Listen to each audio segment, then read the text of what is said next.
উপরে যে ছবিটি আপনি দেখতে পাচ্ছেন এইরকম আপনার সঙ্গে হতে পারেন।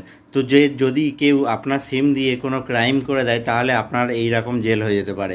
তো সেইটা না হওয়ার জন্য আমি একটা প্রসেস দেখাচ্ছি, সেই প্রসেসটা ইউজ করে আপনি আপনার যে সিম আছে সেই সিম দিয়ে কটা সিম নেওয়া হয়েছে তো সেটা জানতে পারবেন। তো সেটা আমি মোবাইলের স্ক্রিন রেকর্ডিংয়ের মাধ্যমে দেখিয়ে দিচ্ছি কিভাবে করতে হয়। তো এইটা অবশ্যই করবেন। এইটা করার ফলে আপনি আপনার যে আননোন নাম্বারগুলো আছে আপনি এখান থেকে বন্ধ করে দিতে পারবেন বা চালু রাখতে পারবেন। তো সেই প্রসেসটা চলুন দেখে নেওয়া যাক।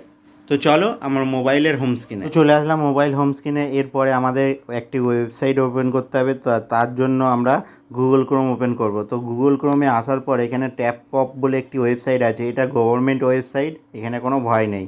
ডিপার্টমেন্ট অফ টেলিকমিউনিকেশান আসলে এরকম লেখা থাকবে। তো একটু নিচের দিকে যেতে হবে, যাওয়ার পর এখানে আপনার মোবাইল নাম্বার দিতে হবে, দেওয়ার পর এখানে ক্যাপচার কোড দিতে হবে। তো